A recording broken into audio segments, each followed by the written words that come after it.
Hello दोस्तों, आप सबका स्वागत है मेरी एक और नई रिएक्शन वीडियो में। ये video Shoaib Chaudhary real entertainment TV का है, जो कि भाई साहब ये वही वकील दोबारा से पकड़ा गया है। मतलब आ गया, पकड़ा नहीं गया, आ गया ये नई बकचोदी लेके आया। देखते हैं इसकी बकचोदी, सुनते हैं।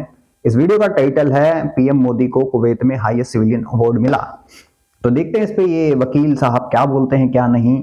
चलते हैं पाकिस्तान, देखते हैं वीडियो। लेकिन वीडियो शुरू करने से पहले वीडियो को लाइक कर लें, चैनल को सब्सक्राइब कर लें, बेल आइकन दबाना ना भूलें। ऐसी और मजेदार रिएक्शन वीडियो देखने के साथ इंस्टाग्राम पे फॉलो कर लें, लिंक आपको डिस्क्रिप्शन में जाएगा। सपोर्ट करना चाहते हैं तो यूपीआई लिंक भी आपको डिस्क्रिप्शन में मिल जाएगा। तो चलते हैं पाकिस्तान, देखते हैं वकील साहब की बकचोदी किस लेवल तक जाती है। शुरू करते वीडियो बिना किसी देरी के, चलते हैं पाकिस्तान। जी तो दोस्तों, मैं हूं सुहेब चौधरी और आप देख रहे हैं मेरा और आपका YouTube channel real entertainment TV. आज हमारे साथ मौजूद हैं एडवोकेट साहब, जिनसे पहले भी एक तो वीडियो हमने की है। बड़ी सख्त अंदाज में ये बात करते हैं, लेकिन आज एक ऐसा टॉपिक लेकर आए हैं जिसपे शायद इनके पास जवाब नहीं होगा, क्योंकि हमें ये बताया जाता है, इवन इन्होंने भी अपने प्रोग्राम में ये कहा कि जी भाई इंडिया का जो प्राइम मिनिस्टर है मुसलमानों के खिलाफ है, मुस्लिम कंट्रीज के खिलाफ है। लेकिन देखने में ही आता है कि इंडिया के प्राइम मिनिस्टर कुवैत के विजिट पे गए हैं, वहां पे बड़ा प्रोटोकॉल मिल रहा है। फुटबॉल मैच की जो ओपनिंग सेरेमनी है वहां पे मेहमान खसूसी के तौर पे बुलाया जा रहा है। कभी सऊदीया हाईएस्ट सिविल अवार्ड देता है, कभी कतर से हाईएस्ट सिविल अवार्ड मिलता है, कभी इजिप्ट से हाईएस्ट सिविल अवार्ड मिलता है। इसके ऊपर बात करेंगे। दूसरी साइड पे पाकिस्तान और अफगानिस्तान दोनों इस्लामिक कंट्री हैं, लेकिन कभी टीटीपी यहाँ पे अटैक करती है। अभी आज की खबर है कि 16 पाकिस्तानी फौजियों की जानें चली गई, 8-10 के करीब जख्मी हो गए।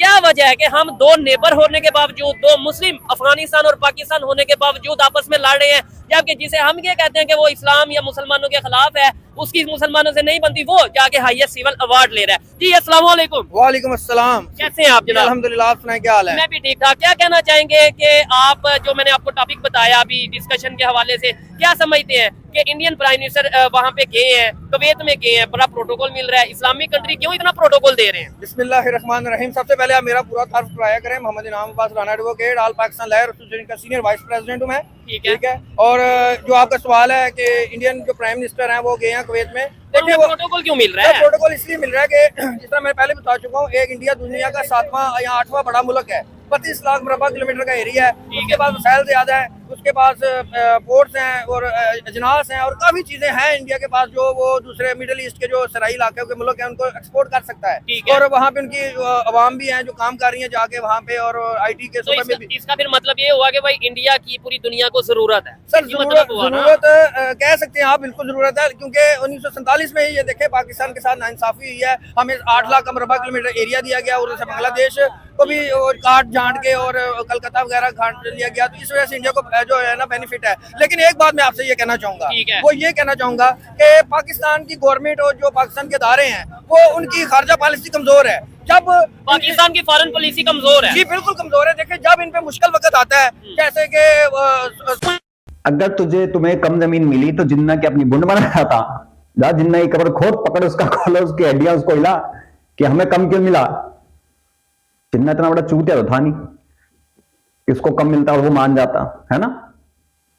पापा बोलते ना उसको, तुम्हारे पापा ने तुम्हारे साथ नाइंसाफी करी है, फिर तो तुम्हारे पापा ने नाइंसाफी करी है, फिर तो तुम्हारे साथ जाओ पी लो। सऊदी अरब में 1970 की दहाई में वहाँ पे किसी इस्लामी ग्रोह ने खाना काबा पर कब्जा कर लिया था। तो सऊदी गवर्नमेंट ने पाकिस्तान को बुलाया और उनके जी पाकिस्तान बचाए, और शरफ साहब गए थे। हाँ, जो शरफ कमांडो थे वो जाके उन्होंने पानी फेंका और उसमें फिर वो करंट फेंका और उनको सबको हलाक किया। ठीक है। दूसरे नंबर पे ये जब हौसी बागियों का निजरान में हमला करते हैं सऊदी अरब पे, फिर उन्हें पाकिस्तान याद आ जाता है। कतर में जब क्रिकेट फुटबॉल का जो टूर्नामेंट था, वो वर्ल्ड कप हो रहा था, तब इन्हें सिक्योरिटी के लिए पाकिस्तान को फौज याद आ जाती है। और जब भी इन्हें मुश्किल वक्त होता है ये पाकिस्तान की वफात को देखना शुरू कर देते हैं। ठीक है, लेकिन उसमें ये है ना, वो पैसे देते हैं। लेट्स सपोज आपको क्या लगता है कि कतर में जो फुटबॉल का मैच हुआ था या टूर्नामेंट हुआ था, उसमें पाकिस्तान फोर्सेस गए नो नोट सिक्योरिटी के लिए, लेकिन फ्री इंडिया क्यों नहीं? इंडिया की फौज जो दुनिया की बड़ी 7वीं 8वीं बड़ी फौज बनती है, 7वीं 8वीं नहीं मिला, तीसरी चौथी पांचवी, चलो जितनी भी बनती है, और 8वीं मुल्क होते हैं, इनकी फौज को तो कोई नहीं बुलाता, हमारी फौज को बुलाते हैं। और कहीं भी वक्त होता है, जैसे कि हम 1971 जो इसराइल की जंग हुई थी वो मिस्र के और शाम वगैरह के दूसरे मुल्क उर्दन वगैरह के साथ, तब भी पाकिस्तानी फौज ने जाके, पाकिस्तानी कमांडो ने, SCG कमांडो ने वहां जाके उनके दांत फटे किए थे। अच्छा, लेकिन उसी जंग की अगर बात करें जो आप ये तब की बात करें, तब पाकिस्तानी फोर्सेस ने जिनके खिलाफ लड़ा था नो डाउट जहाँ पे बड़े नॉन मुस्लिम थे, लेकिन वहाँ पे बड़े मुसलमानों की भी जाने गई थी। बिल्कुल ये भी सर, चीज़ ऐसे ही देखी है। है, और लेकिन दूसरे नंबर पे आप ये कह रहे हैं कि भाई पाकिस्तान फोर्सेस को बुलाते हैं या पाकिस्तान की जरूरत है। अगर पाकिस्तान की जरूरत है तो फिर क्या वजह है? पाकिस्तानियों को तो वो वीजा ही नहीं दे रहे, सऊदी अरेबिया, यूएई। अभी अच्छा, हम लोग शादी ब्याह देखते हैं, बड़ी बड़ी शादियां देखते हैं या होटल्स देखते हैं, है ना, उसके बाद चौकीदार टाइप के खड़े होते हैं, बाउंसर वाउंसर खड़े होते हैं।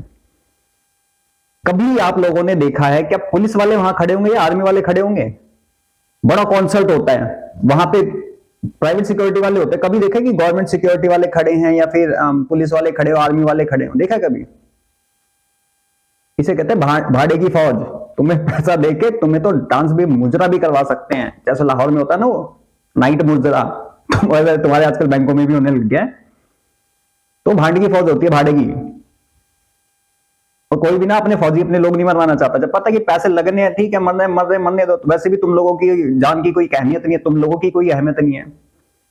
तुम लोग मरते हो, घंटा फर्क नहीं पड़ता। तुम्हारा फौजी मरता तो फर्क, हाँ भाई 16 फौजी शहीद हुए, अब जाके मारेंगे हम। पब्लिक मर दिया, मरने दो, कूड़े कबाड़े, 2 कौड़ी की औकात नहीं है तुम लोगों की, ना तुम्हारे मुल्क में ना तुम्हारे मुल्क से बाहर। ये तुम लोग खुद बोलते हो।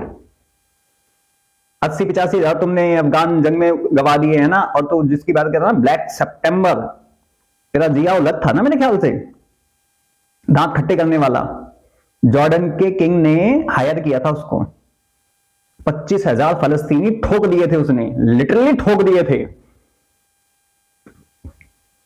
लिटरली ठोक दिए थे। तो इतनी बड़ी तुम्हारी फौज है, आज तक कश्मीर क्यों नहीं ले पाई? आज तक कश्मीर क्यों ले नहीं पाई, ये बता। और ये बता दे मुझे, चल, नंबर 1 फौज किसकी है? यूएस की। नंबर 2 पे आती है चाइना की। नंबर 3 पे आती है इंडिया की। इन तीनों कंट्रियों की, चल इंडिया की छोड़ दे, पापा बोलता है ना, तुम्हारी कंट्री यूएस को, चाइना को, तुम्हारे पापा की फौजें कितनी जाती हैं ऐसे भाड़े पे? देखा नहीं कभी? देखा है? क्योंकि उनकी वर्थ, उनकी औकात है, इस वजह से। तुम लोगों की औकात नहीं है भाई। हमारी फौजें पता कहां मिलेगी? यूएन पीस कीपिंग फोर्स में, ब्लू हेलमेट। पता नहीं 6,000 या 60,000 कुछ फौजी हमारे यूएन पीस कीपिंग फोर्स में है। यूएस की फोर्सेज हैं, उसमें फ्रांस की है, फ्रांस की है शायद चाइना की भी उसके अंदर तुम्हारा नामो निशान नहीं है। तुम भाड़े की फौज हो, तुम्हें भाड़े पे लेके तुम्हें किसी देश के खिलाफ भी लड़वा दिया सकता है। अभी तुम ईरान के खिलाफ करने वाले हो, चाइना के खिलाफ तो उठोगे नहीं, टेररिज्म जरूर फैलवाओगे वहां पे, देख लेना तुम। तो वकील साहब इतना मत उछलो, तुम एफिडेविट के लायक भी नहीं हो, तुम किसी की एनओसी बनाने लायक नहीं हो। ऐसे अगर तुम जैसे बात करते हो ना, जज के सामने बात करोगे ना, कान फाड़ देगा जज, जीभ से पोछा लगवाएगा, समझ गए? हमारी हारजा पॉलिसी की कमजोरी है ना। क्यों नहीं इंडियन, पाकिस्तानी गवर्नमेंट और पाकिस्तानी जो अदारे हैं, ये जितने भी मिडिल ईस्ट के कंट्रीज हैं, उनको मजबूर क्यों नहीं करते कि आप इंडियन को बाहर निकाले उधर से? अच्छा। जो सऊदी अरब में है, जो कतर में है, जो यूएई में है, जो जिन कंट्रीज में, इनको बाहर निकाल के पाकिस्तान की जो अवाम है उनको एडजस्ट करें। वैसे तो कहते हैं जी ज़र मुबादला के ज़खायर खत्म हो रहे हैं, एड चाहिए हमें, जनाब IMF चाहिए। ये पाकिस्तान के जितने भी, इनको मजबूर करे इनकी गवर्नमेंट को कि पाकिस्तानी लेबर लें, पाकिस्तान की जो पाकिस्तानी लोगों को या पाकिस्तान के जितने नौजवान हैं उन्हें, ठीक है, वहां से निकाले। नहीं वो कैसे निकाल दे? मैंने दुबई का, यूएई का विजिट किया, वहां पे मैनेजमेंट पोस्ट पे या मैनेजमेंट सीट्स के ऊपर सारे इंडियंस बैठे हैं। अगर सऊदीया की बात कर ले, वहां पे मैनेजमेंट सीट्स के ऊपर आप देखिएगा नेट पे जाके कौन बैठे हैं। मैं कहता हूँ सऊदीया, यूएई की तो 1 मिनट के लिए छोड़े, इंटरनेशनल लेवल पे आप देख लें कि जितनी भी बड़ी बड़ी मल्टीनेशनल कंपनीज हैं, उनको मैनेज कौन कर रहा है, उनके सीईओज कौन है? आपके कहने से, मेरे कहने से, इधर मैं भी कह देता हूँ जी सब इंडियंस को सऊदीया से निकाल दो, दुबई से, यूएई से निकाल दो। मैं कहता हूँ कुछ भी नहीं होना, कभी भी नहीं ऐसा पॉसिबल हो सकता। आपकी बात कर रहा हूँ, देखें। और अब एक बात बता, नाकारा तुम्हारे, चोरी करने वाले तुम्हारे, लड़कियों के पीछे गंदगी करने वाले तुम्हारे लोग हैं, तुम्हारे जो प्राइम मिनिस्टर, तुम्हारे जो ये आर्मी चार्मी रहते, इनकी कोई औकात नहीं है, तो तुम लोगों की क्या औकात होगी बे? वो लोग ईमानदार नहीं है, तुम कैसे ईमानदार हो सकते हो बे?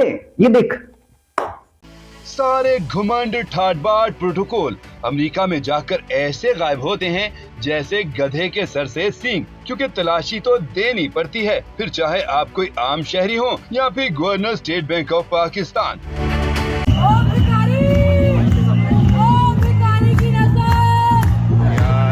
डड्डू चार्जर ये बड़ी तकरीर है, सर पे दुपट्टे रखती है। जीना मुश्किल कर दिया है नवाज शरीफ और उसकी फैमिली का पाकिस्तानियों ने लंदन में। का बैग इसने पकड़ा हुआ है, पाकिस्तान नहीं है तो सर पे दुपट्टा नहीं है। चोर की सेक्रेटरी जा रही है डड्डू चार्जर। और वहाँ पर लोग सैलाब से मर रहे हैं और ये वहाँ अवाम के पैसे, अवाम के पैसे से यहाँ ऐश कर रही है ये पाकिस्तानी गरीबों का खून चूस के यहाँ फिर रही है लंदन की सड़कों पे चोरनी, और हमें कहती है ओवरसीज पाकिस्तानियों को। सारा खा गया पाकिस्तान। मेरा जो भाई है ना, आप ऐसे बैग भर के लाया जैसे कभी भी नहीं जाएगा। तुम्हें खबर नसीब ना इंशाल्लाह।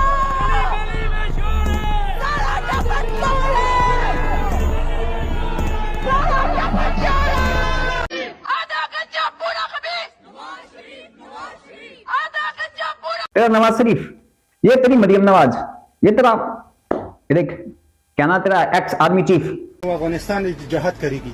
यार मैं नहीं हो आप वीडियो ना बनाए, मैं भी पुलिस को बुलाता हूं। पुलिस तक बुलाओ, बुलाओ पुलिस को बुलाओ।